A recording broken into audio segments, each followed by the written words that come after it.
Everyone, welcome to episode 2 of the preview podcast.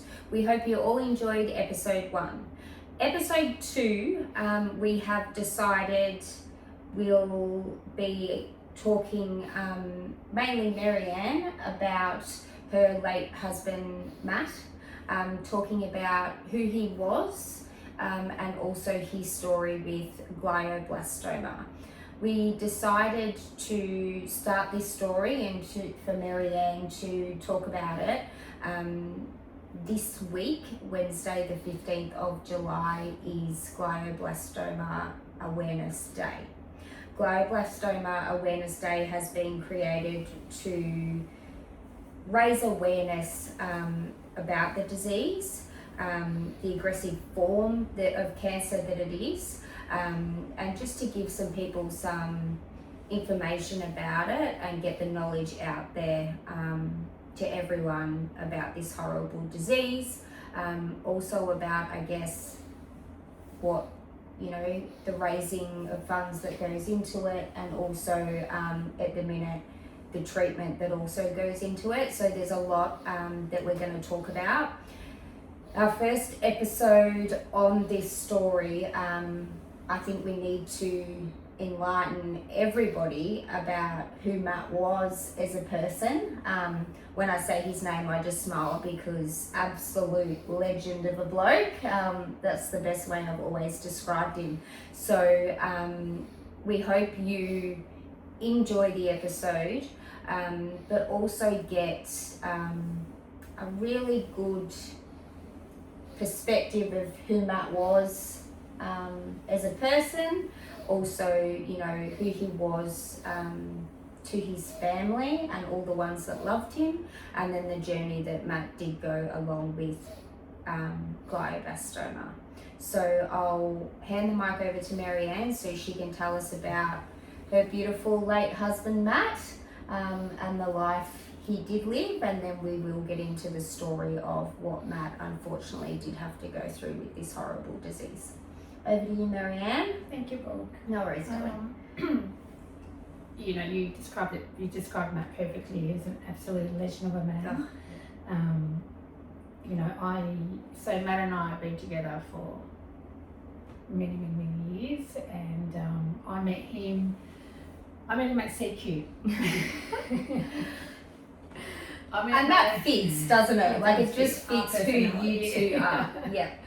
So I never forget, I had a birthday to attend. It was on a Friday night, and so a friend of mine, and it was her birthday, but I was going there every Friday night.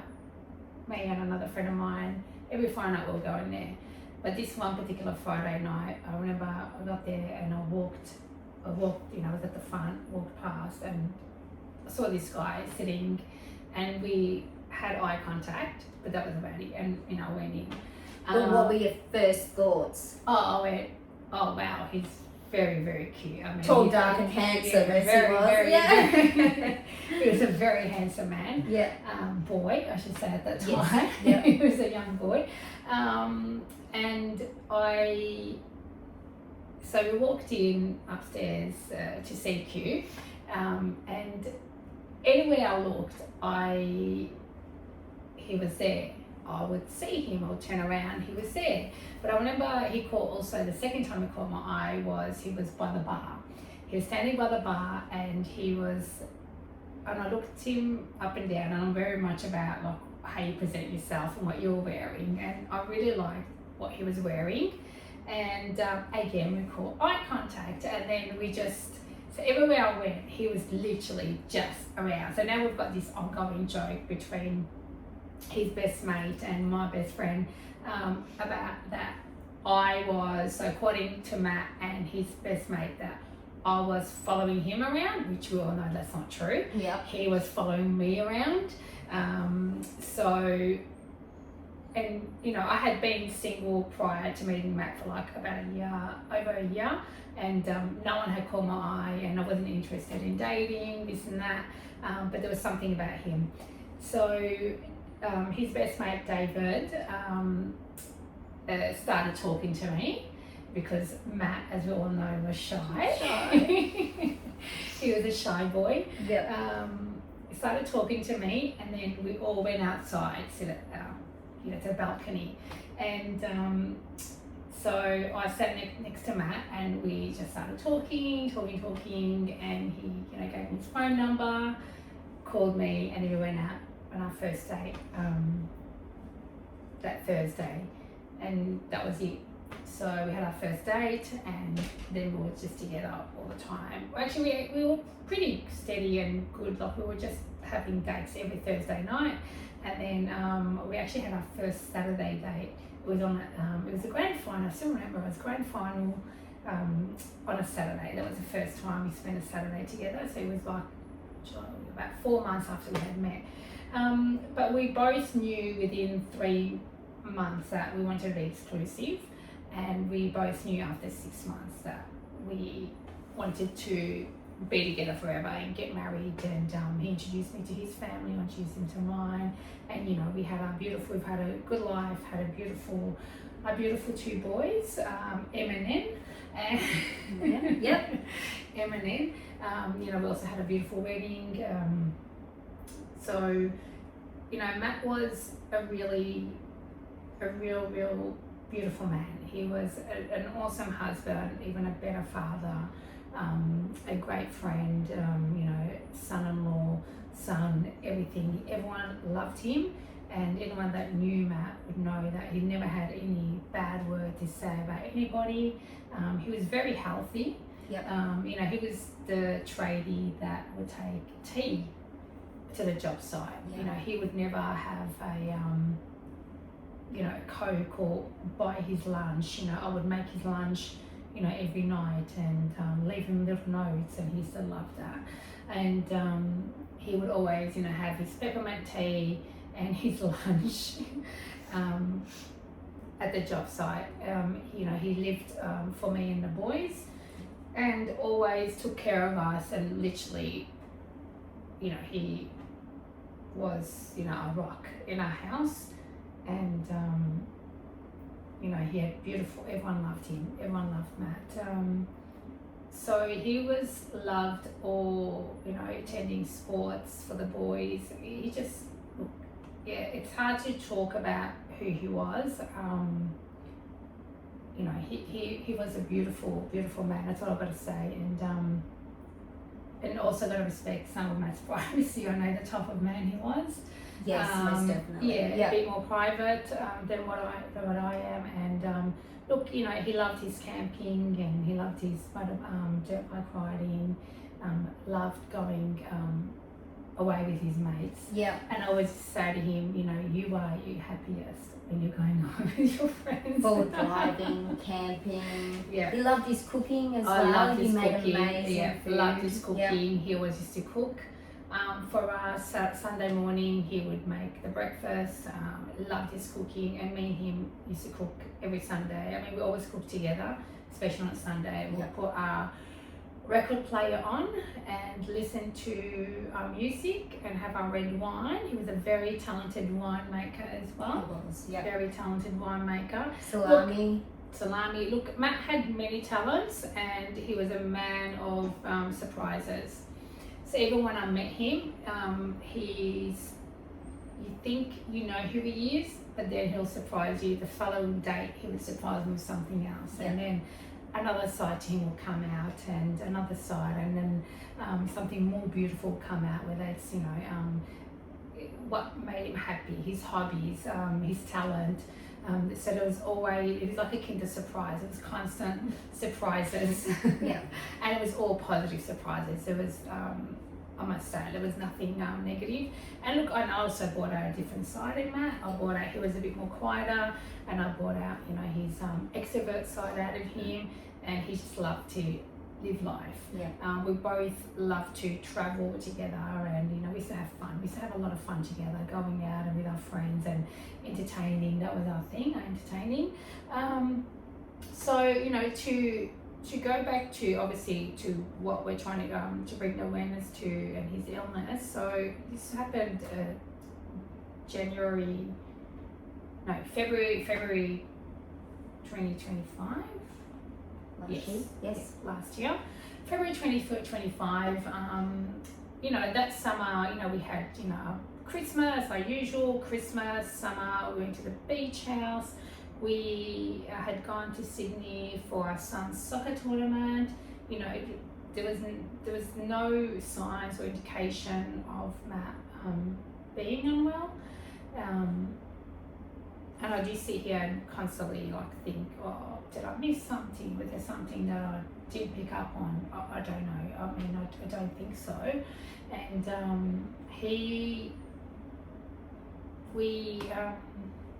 so on the February, that February, so we had, things were happening in our life, like really positive things.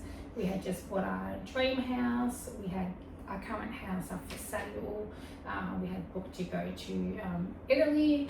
So, we were both, you're on a high, you've worked so hard, you're kind of on a high thinking, yep, all your hard work's kind of paying off.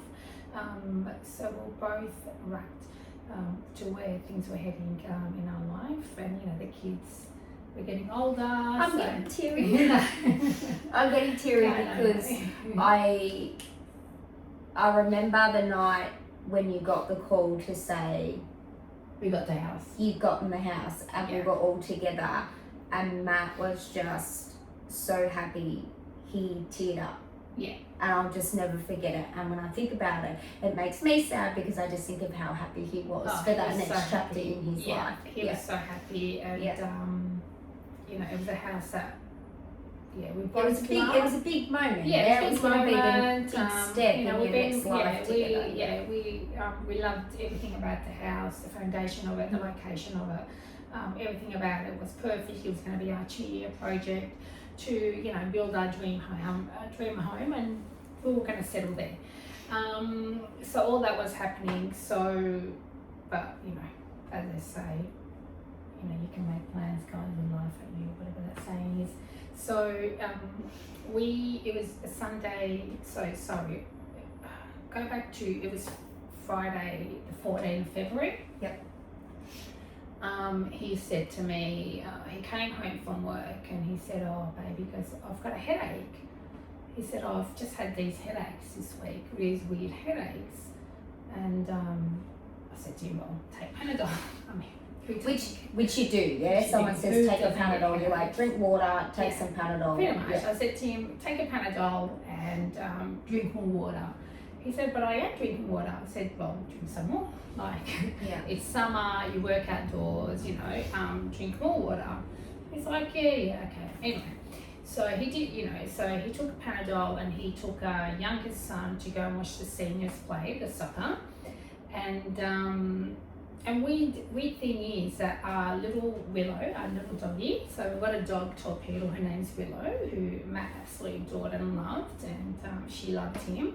The minute Matt left the house, she went to our room and she sat on his side of the bed, and she would not come out. Like I would bring her and say, come on Willow, come and sit next to me, and put her on next to me, and she would look sad, and she just ran back in and sat on his side. And I do remember calling Matt and saying, babe, when are you coming home? And he's like, why? I said, oh, Willow's really sad since you've left, like you need to come home.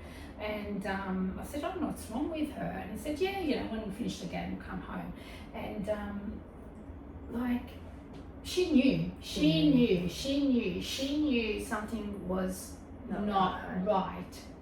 She knew before, and throughout his whole journey, Willow knew anytime I had to call an ambulance, Matt had to be rushed to the hospital, she just knew. She would always sit right next to him and she would not move.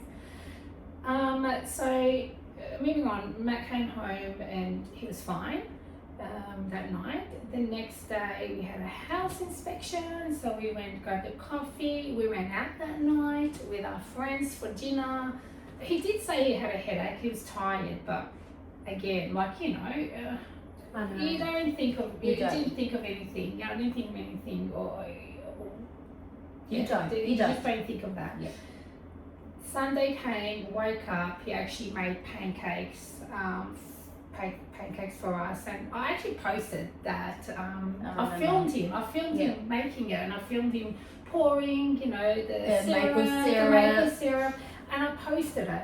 And anyone that knows, Matt, he's not a social media guy. He wasn't on social media, and he But he was a good cook. Like, he was an he amazing enjoyed cook. on that point. He loved getting up Sunday mornings, cooking breakfast for his family. Absolutely. That was his thing, wasn't it? Yeah, he loved making the food, so he didn't mind so much because I was only really posting his hands. I wasn't really posting him. He made pancakes. We went out. We went shopping to get some new school shoes for our son. Then we went to soccer, watched our other son play soccer about 3 o'clock, and then after that we went to my parents' place for a late lunch, early dinner. So when we walked in, my brother said to him, "Oh, do you want would you like a scotch? Do you want scotch, Matt?" And he said, "Oh no, I've actually got a headache. I'll just have a beer." And my mum asked my mum for Panadol. She gave him some Panadol. Again, I didn't think anything of it. We had lunch, dinner. We left, and then we went past the new place that we had bought, right? And he was showing my brother and my brother-in-law and my sister-in-law. They were talking about the plans and what we're going to do, and he was so excited, and where we're going to do this and that, all our plans for the new place. We left. We're about to get in the car, and he shook his legs, and he said, "Oh, my legs feel numb." He said, "I've got a bad headache." I said, "Oh, do you want me to drive?" He said, "Oh, no. He goes, "We're not far from home anyway." I said, "Okay." So we literally got home. He walked in and he went, "Oh," he goes, "I'm so cold." He goes, "I am so cold." And he just sat on the couch. He goes, "Oh, I feel really cold. I've got a headache." And I was like, "Oh, don't tell me you're getting sick." I said, "We don't have time for this." We've got time for this. We're so busy. I said, "Babe, we don't have time for you getting sick now." He's like, "Oh, no, I'll be fine." Anyway, gave him Panadol. It was, your typical Sunday, getting the kids ready, all that stuff for the next day. I sat next to him and we both fell asleep on the couch. I fell asleep on him, and then I just woke up in a shock. And at that moment when I woke up, I saw him, he had his hand in his head and he was just kind of, shaking his head, and I was like, "Are you okay?" And he's like, "It's really, really sore." And I'm like, "Okay." I said, I think I'm gonna take it to the hospital. He's like, "Nah, how long?" And he didn't really argue with me, which was odd.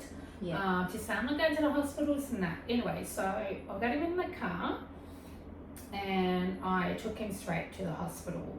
We got there, I said, "Stay where you are and I'll go." And he actually listened and stayed in the car. And I remember turning around and looking at him, and he was just like, now when I think about it, he was just like staring at me. Like, he was obviously there but not there, like almost staring through you, almost like a blank stare. Yeah, through me. So I quickly ran in, grabbed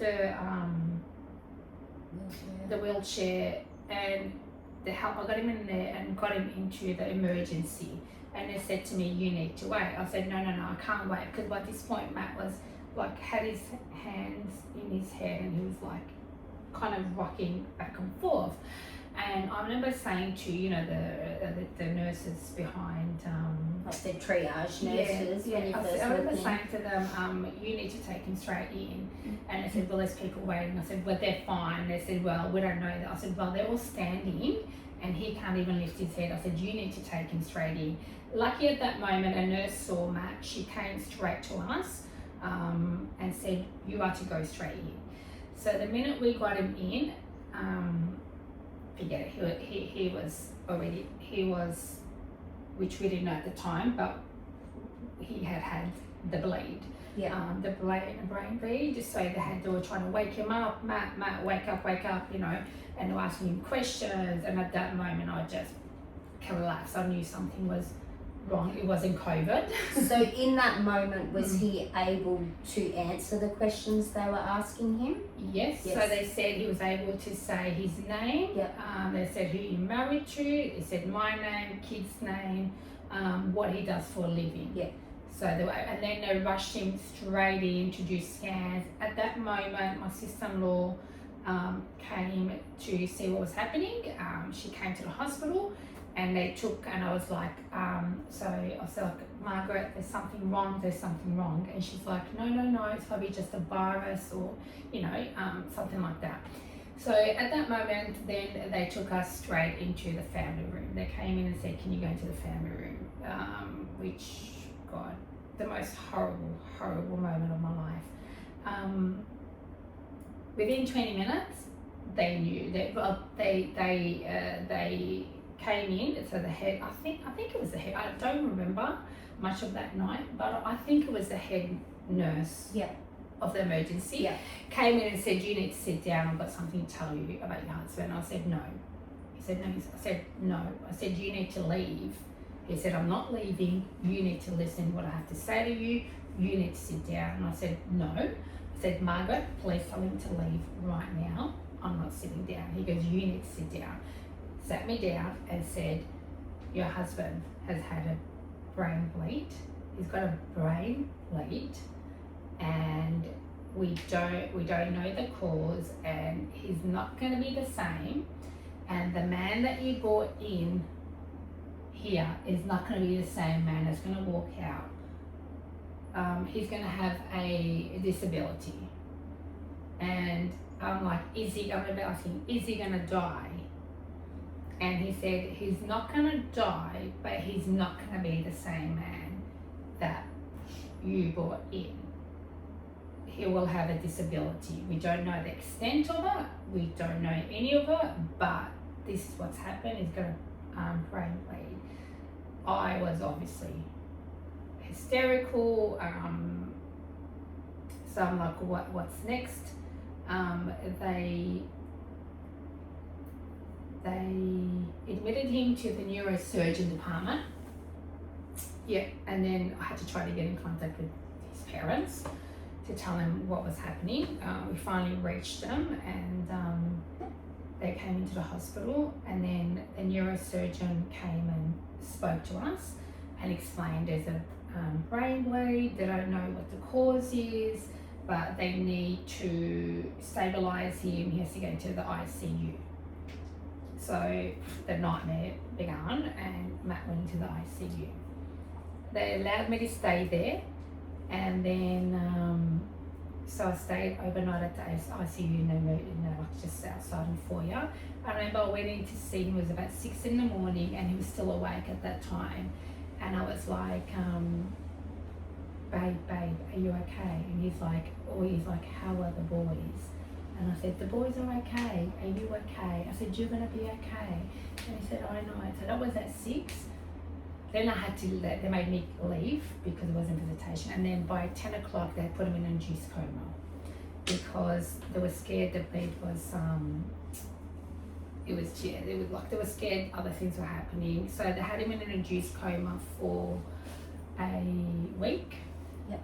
In that time, they were just running all tests, doing all sorts of tests, blue dyes, MRIs, everything you can think of to try to determine what caused the bleed. But they couldn't tell us, they couldn't determine the cause of the bleed. It wasn't the vessel, it wasn't, anything that they thought it was going to be. After a week, so they said to me, when he wakes up from the induced coma, we will see what damage happened, like what's damage, what's happened. Because the longer they also keep someone in an induced coma, it means that there's more of a chance there's more damage to the brain occurring because they can't monitor. So the nurse will come in, constantly while he was in the coma and like say, squeeze my hand, Matt, and then Matt will squeeze, so we're like, oh, this is great, like he squeezing their hand, So I'll never forget when he woke up, he was himself. Yeah. He was himself, but there was a memory loss. Yes. Which we're like, mate, if this is the worst of it, that's fine. That's right. That's fine, you know, remember, the memory loss, it doesn't really matter. We don't care about the memory loss. I mean, you know, it was more short-term I think I was in the room when they come in to assess. Yeah. So he was able to do all of those He was things. able to Lift your left hand, lift your right hand, your leg. Yeah, split your arm. Yeah, to make sure he was Stick able your to tongue move. out, blink your eyes. And I'll never forget, he was actually he's still in the coma, and I said, stick your tongue out. And then he went, which shows as well that even though he was in a coma, he could 100% still hear and know who was in that room. Yes, yeah. So it was like, I mean, it's not funny, but at the time, but I remember also we were laughing. Well, you know what? He was probably laughing inside, thinking, "Who is this person telling me to stick my tongue out while I'm lying here?" Yeah. So he was more like, "Stick your tongue out." He went, While he was, you know, heavily induced.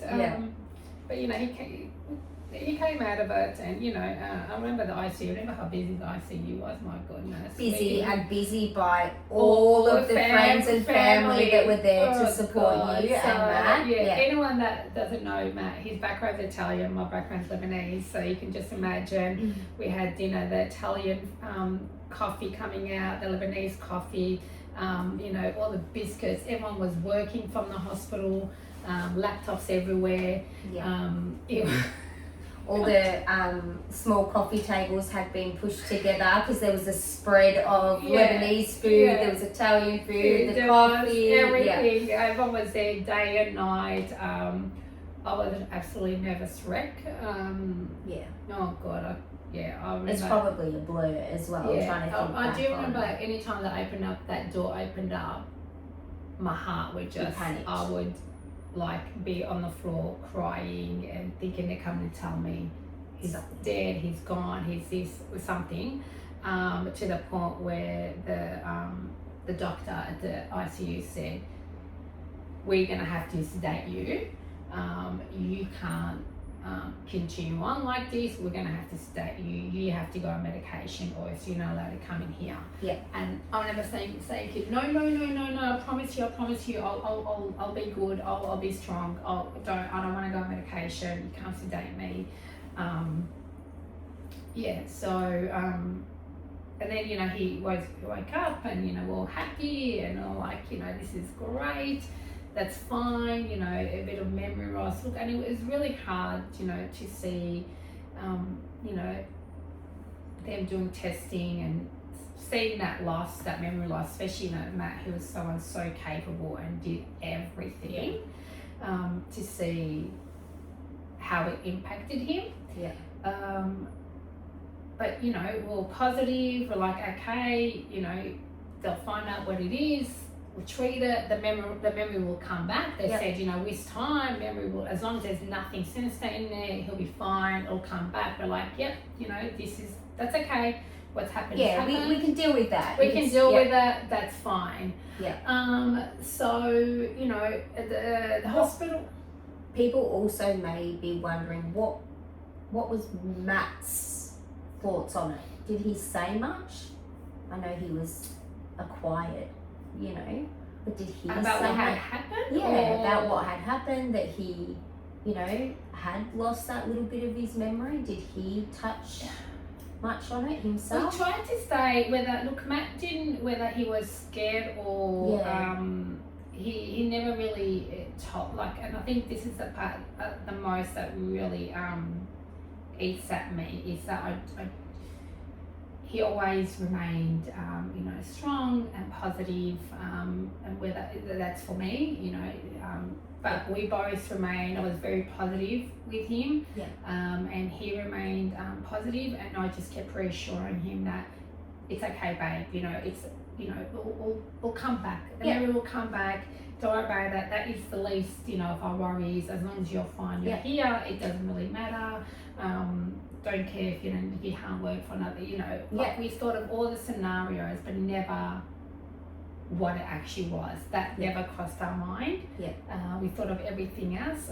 Of course, you know, he had his moments and he was, you know, sad, and, you know, I remember, you know, once I came into the hospital and he hadn't slept, and I know he was really sad that night before because you're in a hospital, people are dying, Yeah. and he's probably wondering, what's happening to me, what's going on with me. Yeah.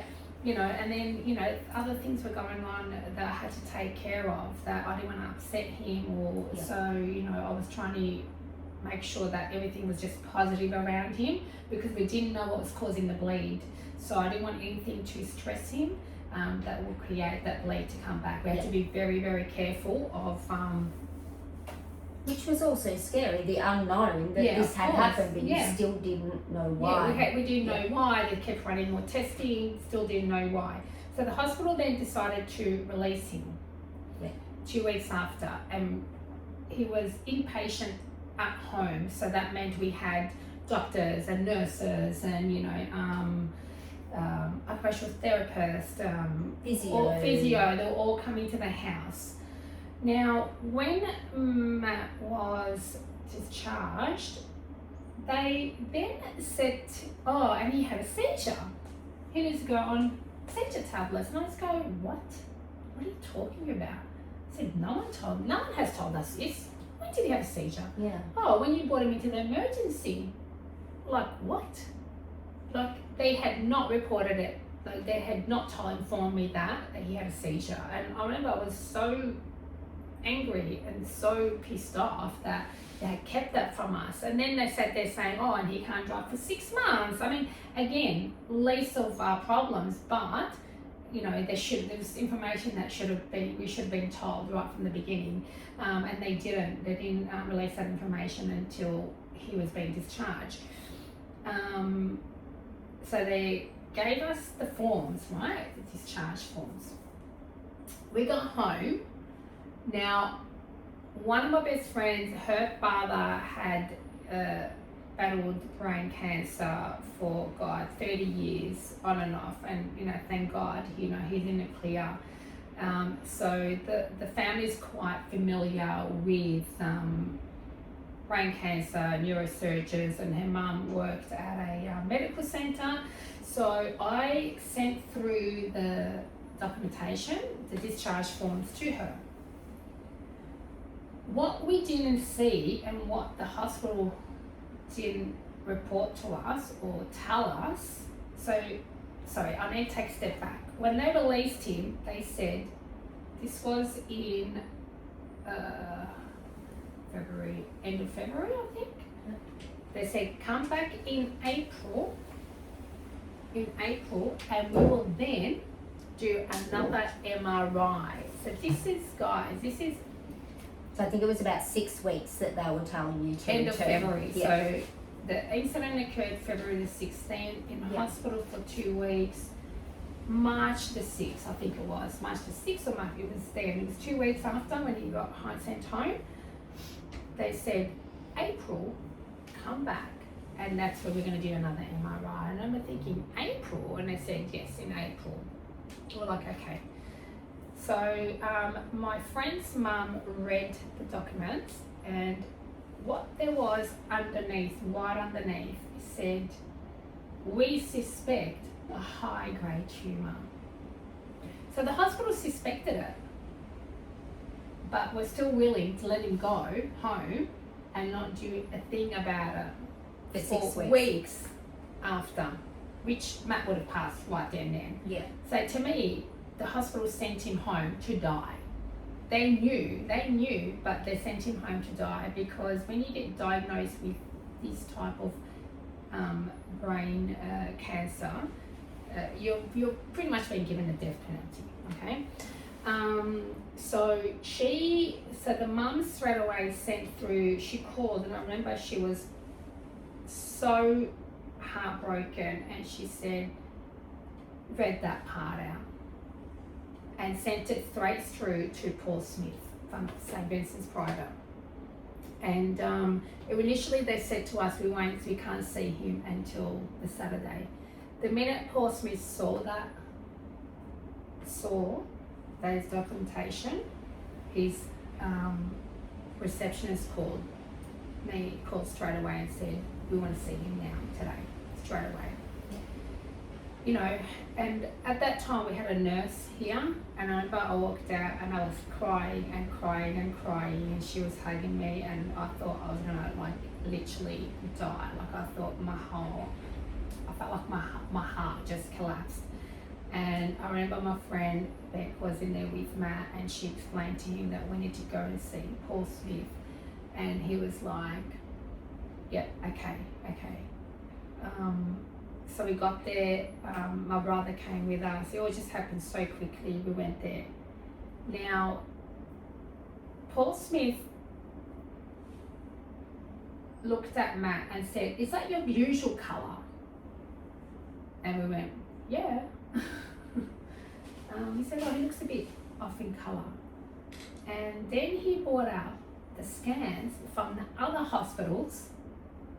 So he got into the other hospital's file, Matt's file, because they all got access, and he was able to see the tumour that that hospital didn't report to us.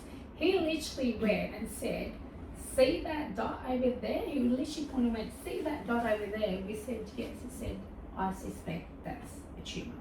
Yeah. We said, "Okay."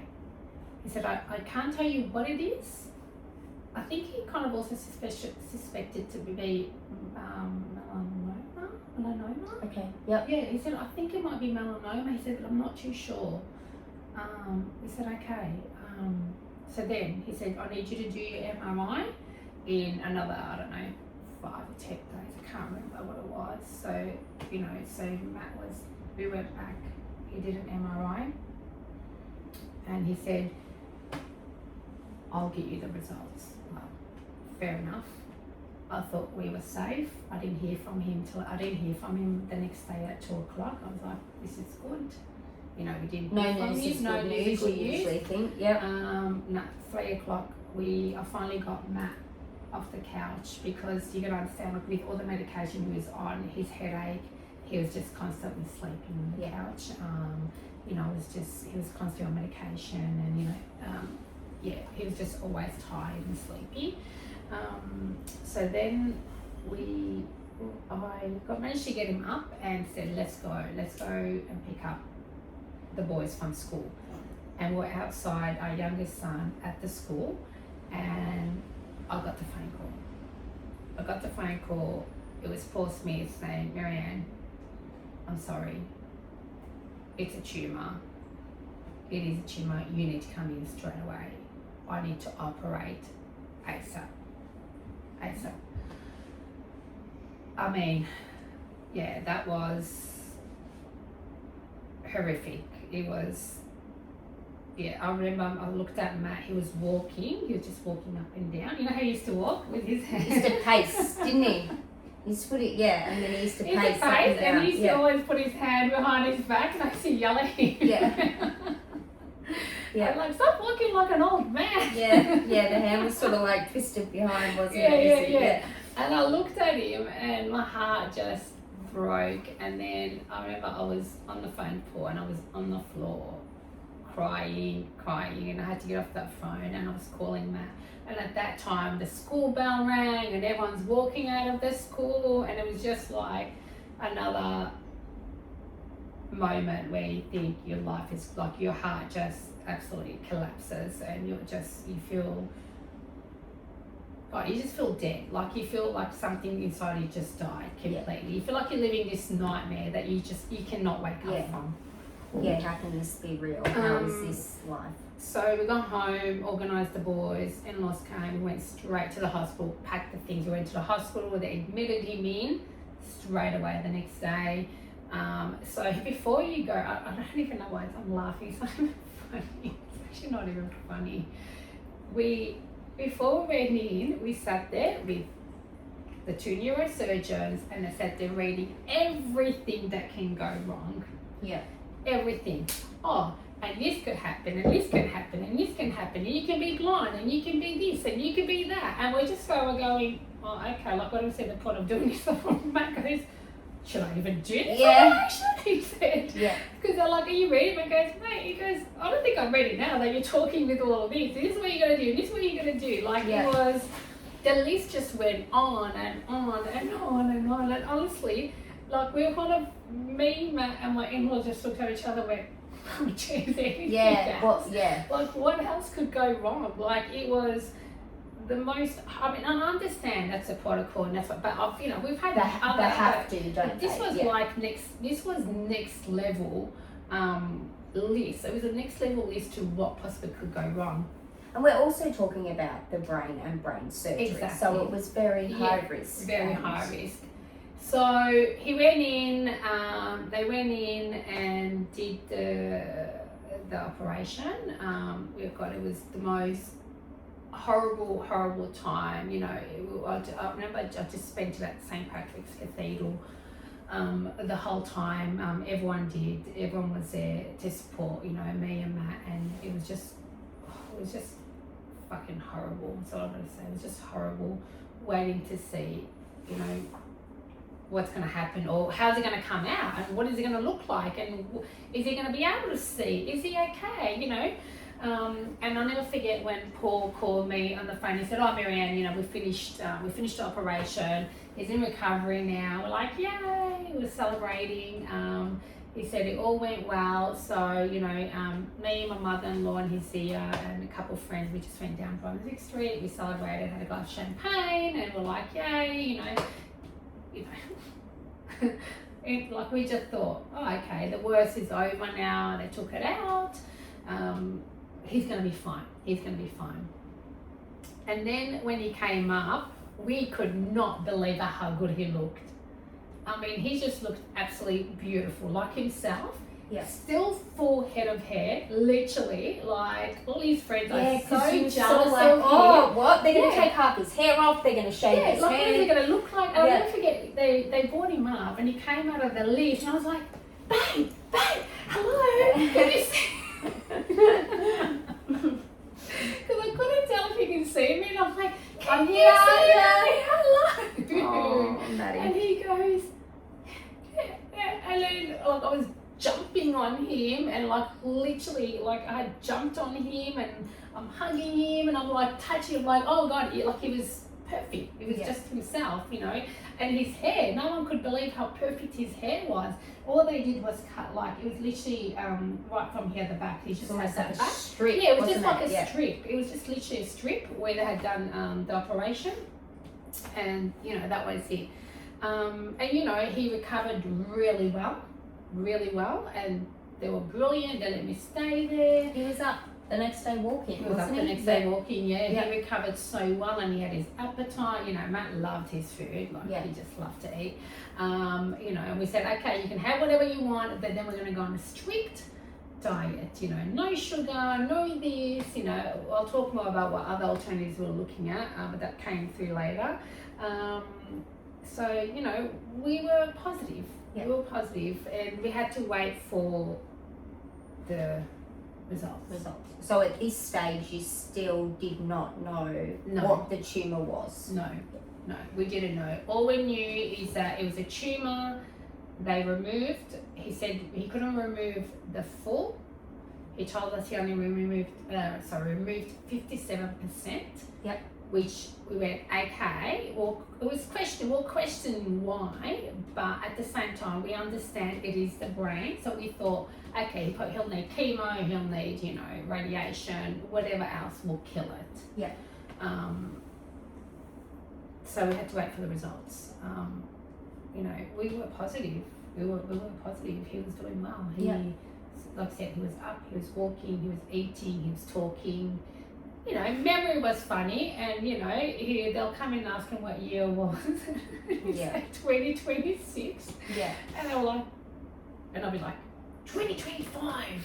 I don't forget, every time they'll come and test him, I would kind of give him answers. Giving him those eyes, come on, come on, get it wrong. Because I was getting in my mind, if he got the answers right, then he's recovering, right? Yeah. And then anytime he got it wrong, my heart would just sink, and I'd be looking at him going, you're get it right. You're not this age. We are in. I think it was March. Yeah, it was March. I'm like, March. Yeah. Or before they come in, I'm like, Now, when they come in, it is March 2025. Do you understand? I'm like, got it? He's like, yes. I'm like, and where are you? And he'll say like, oh, he's at some random hospital. I'm like, no, you're at St. Vincent's. I'm like, no. And it wasn't, so it wasn't almost like they'd said, you know, long-term memory or short-term memory. It was a bit of a mix, wasn't it? Well, it was more, it wasn't a long term, wasn't it? because he remembered everyone. It was more like instant, like, you know, if you said to him, I'm not sure if you remember in my message, I said, you know, just don't ask him to make you a coffee because then he'll forget, you know. Yeah. And let me tell you, Matt was like pretty good, mate. I know they say men can't multitask. That man was able to multitask. He was able to do a lot of things. And you know, it was more like if I say, can you do this? It was, he'll go, say, to the kitchen and he'll then think, why was I here? Yeah. And you know, I'll never forget once I was juicing for him and I washed the juicer and I didn't know how to put it back, and I was like, oh babe, can you help me? Can you put it back? And he couldn't do it. Yeah. Which is not like him at all. Yeah. Matt could do something like that with literally his eyes closed. Like he can literally close his eyes and do it with one finger. Yeah. And I knew then, I was like, okay, we're in trouble. Yeah. There's something happening there. Yeah. Look, anyway, so the result, then we got the results, and I'll never forget, Paul Smith came in and his junior neurosurgeon, and he came in and said, I've got the results. And I said, okay, and he said, it's not good news, it's brain cancer, it's nowhere else. I'm like, oh, isn't it me, Dundo? I was like, oh, it hasn't spread, that's a good thing. thing. I said, isn't it good news? And Paul looked at me and goes, why? I said, because it hasn't spread, it's just in the brain. He said, no, Maria, no. He said, he's got glioblastoma.